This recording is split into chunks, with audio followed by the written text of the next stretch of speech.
Welcome back to my YouTube channel మన గ్రామ ముచ్చట్లు. ఎలా ఉన్నారు అందరూ? మేమైతే చాలా బాగున్నాం. మీరు కూడా బాగుండాలని కోరుకుంటున్నాము. ఇవాల్టి స్టోరీ వచ్చేసి అత్తకి రేడియోలో వచ్చిన సందేశం.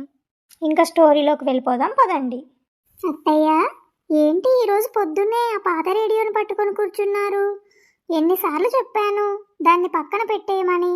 దాని మీద దుమ్ము తుడవటానికి మీరు పడే శ్రమ చూస్తుంటే రేడియో కంటే దాని మీదున్న దుమ్ముకే ఎక్కువ విలువ ఉన్నట్టుంది. నీకేం తెలిసే ఈ రేడియో విలువ? ఇప్పుడు మీ తరం కోడళ్ళు ఫోన్ ఉంటే ప్రపంచం మొత్తం మీ చేతిలో ఉన్నట్టుగా ఫీల్ అవుతారు. కానీ మా కాలంలో అయితే ఈ రేడియో అంటే ఇంట్లో ఒక మనిషి ఉన్నట్టే ఉండేది. ఉదయం వార్తలు వినేవాళ్ళం, పాటలు వినేవాళ్ళం, వ్యవసాయం గురించి ఏం చెప్తున్నారో తెలుసుకునేవాళ్ళం, వాతావరణం ఎలా ఉంటుందో వినేవాళ్ళం. ఈ రేడియో మా ఇంట్లో ఎన్నో సంవత్సరాలు మా అందరికీ తోడుగా ఉండేది. అది నాకు తెలుసు అత్తయ్య, కానీ ఇప్పుడు ఫోన్లో ఒక్క బటన్ నొక్కితే వార్తలు, పాటలు, వాతావరణం అన్నీ వస్తున్నాయి కదా. అదే మీ సమస్య. అన్నీ వెంటనే కావాలి, ఓపిక అనేది లేదు.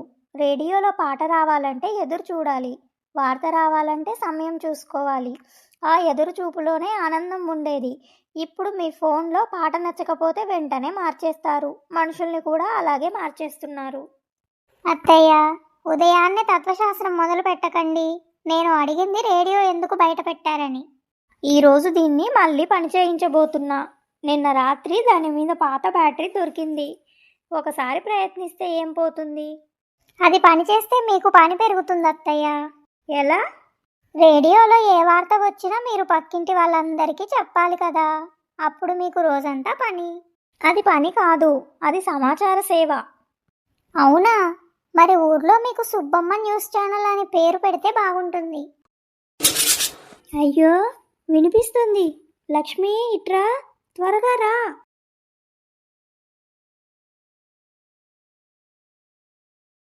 ఏమైందత్తయ్యా? రేడియో పేలిందా? పేలితే ఇలా కూర్చొని మాట్లాడతానా? పని చేస్తుంది.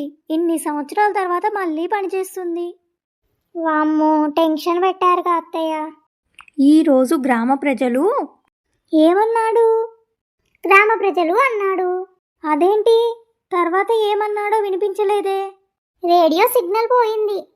అయ్యో, ఏదో ముఖ్యమైన విషయం చెప్పబోతున్నాడు. గ్రామ ప్రజలు అన్నాడు అంటే మన ఊరి గురించే అయి ఉంటుంది. అత్తయ్య, ప్రపంచంలో ఉన్న ప్రతి గ్రామానికి గ్రామ ప్రజలు ఉంటారు. నువ్వు ఎప్పుడూ అడ్డం మాట్లాడతావు. నా మనసుకి ఏదో అనుమానం వస్తుంది. మీ మనసుకి అనుమానం వస్తే దానికి రేడియో ఏం చేస్తుంది అత్తయ్య? ఏదో పెద్ద ప్రకటన అయి ఉంటుంది. ఈ మధ్య పంచాయతీ వాళ్ళు ఏదో మాట్లాడాలనుకుంటున్నారు. ఏం మాట్లాడుతున్నారో మీకు తెలుసా అసలు? తెలీదు. అయితే తెలియకపోవడమే అనుమానం. అలా ఎలా అత్తయ్య?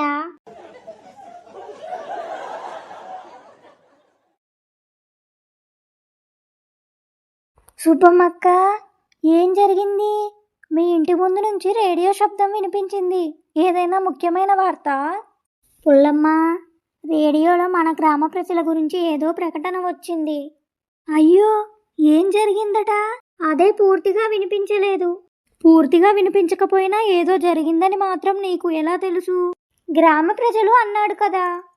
అంటే మన ఊర్లో ఏదో పెద్ద విషయం జరుగుతుందేమో.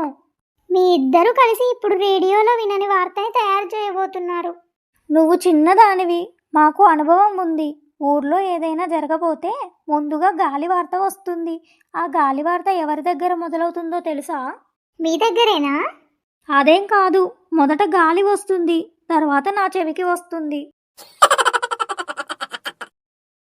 పుల్లమ్మ, నాకు మాత్రం ఏదో పెద్ద విషయం అనిపిస్తుంది. నాకు అలాగే ఉంది. పంచాయతీ కొత్త పథకం ప్రకటించి ఉండొచ్చు, లేకపోతే మన ఊర్లో ఏదైనా కార్యక్రమం ఉండొచ్చు, లేదంటే రేపు ఉదయం వీధులు శుభ్రం చేయమని చెప్పి ఉండొచ్చు. అది అంత రహస్యంగా చెప్పాల్సిన విషయమా? రహస్యంగా ఎవరు చెప్పలేదు. మీ రేడియో సగం మాత్రమే వినిపించింది. అమ్మా, బయట నుంచే మీ గొంతులు వినిపిస్తున్నాయి. ఏం జరిగింది? రేడియోలో మన ఊరి గురించి ప్రకటన వచ్చింది. ఏ ప్రకటన? అదే తెలీదు. మరి నీకెలా తెలుసు అది మన ఊరి గురించే అని? గ్రామ ప్రజలు అన్నారు. అమ్మా, అది ఒక్క మన ఊరికే వర్తించదు. నువ్వు కూడా నీ భార్యలాగే మాట్లాడుతున్నావు. అమ్మా, నిజం చెప్తున్నాను. సరే, ఈ రేడియో మళ్ళీ ఆన్ చేసి విను. అది ఎందుకు పనిచేయడం లేదు? బ్యాటరీ సమస్య అనుకుంటా. అయితే చిన్నయ్య దగ్గరికి తీసుకెళ్దాం. అంతవరకు ఆగితే ప్రకటన అయిపోతుంది. అమ్మా, ప్రకటన మళ్ళీ వస్తుంది. అది మళ్ళీ వస్తుందని ఎవరు చెప్పారు? రేడియోలో వచ్చే వార్తలన్నీ ఒకసారి మాత్రమే రావు. అయితే నువ్వు రేడియో కన్నా ఎక్కువ తెలుసుకున్నావా? అమ్మా, నేను చిన్నప్పటి నుంచి నీతోనే ఉన్నాను. రేడియో కంటే నువ్వే ఎక్కువ వార్తలు చెప్తావు. అమ్మా, ఇది చాలా పాత రేడియో. బ్యాటరీ కనెక్షన్ సరిగ్గా లేదు. ఏదైనా చేసి ఇప్పుడే పని చేయించు. నేను ఒక ముఖ్యమైన ప్రకటన వినాలి. ఏ ప్రకటన? గ్రామ ప్రజల గురించి. ఏం చెప్పారు? అదే పూర్తిగా వినిపించలేదు. అయితే ఏం జరిగింది? అది తెలుసుకోవడానికే కదా రేడియో నీ దగ్గరికి తీసుకొచ్చింది.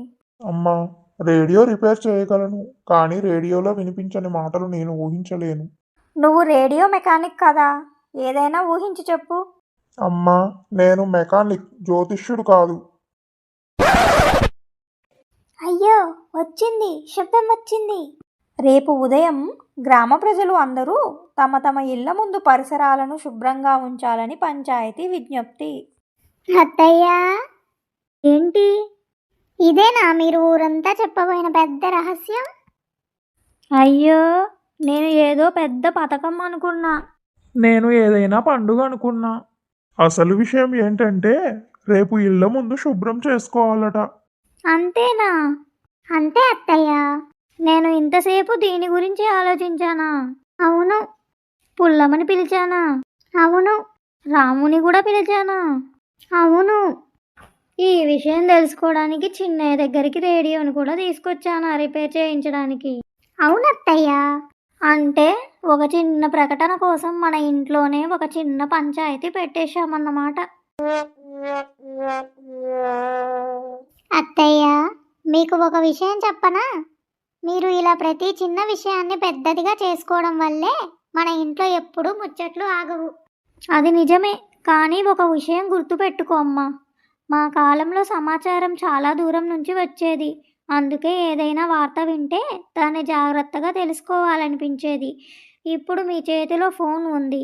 ఏ వార్త నిజమో అబద్ధమో చూడకుండా వెంటనే నమ్మేస్తారు. నేను కూడా అదే చేశాననుకో. అత్తయ్య, మీరు చెప్పింది నిజమే, కానీ ఒక విషయం మీరు కూడా గుర్తుపెట్టుకోవాలి. మనం ఏ వార్త విన్నా ముందుగా పూర్తిగా తెలుసుకోవాలి.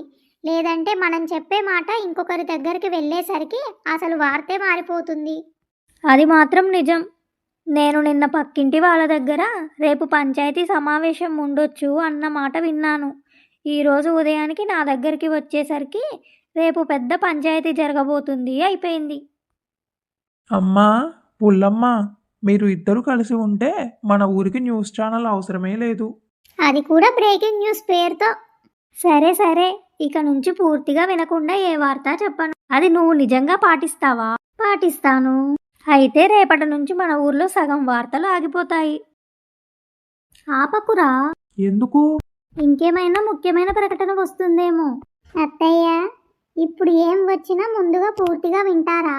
వింటాను. ఈరోజు సాయంత్రం వాతావరణం. అయ్యో, వర్షం వస్తుందేమో. మళ్ళీ మొదలు పెట్టారు. అక్క, ఆపు, వాతావరణం కూడా పూర్తిగా విననివ్వు. అమ్మా, ఈసారి ఏ వార్త అయినా పూర్తిగా విన్న తర్వాతే చెప్పాలి. సరే, కానీ ఒకటి మాత్రం నిజం. ఏంటి? రేడియోలో వార్తలు రావటం ఆగిపోయినా మన ఇంట్లో ముచ్చట్లు మాత్రం ఎప్పటికీ ఆగవు. అది మాత్రం నిజం అత్తయ్య. ఎందుకంటే రేడియోకి బ్యాటరీ కావాలి, సుబ్బమ్మక్కకు మాత్రం బ్యాటరీ అవసరం లేదు. ఒక చిన్న రేడియో ప్రకటనను పెద్ద వార్తగా మార్చేసింది మా అత్తయ్య. చివరికి ఒక విషయం మాత్రం తెలుసుకుంది. విన్న ప్రతి మాటను వెంటనే నమ్మకూడదు. పూర్తిగా తెలుసుకున్న తర్వాతే చెప్పాలి. అదే పల్లెటూరు ముచ్చట్లలో ఉండే అసలు మజా.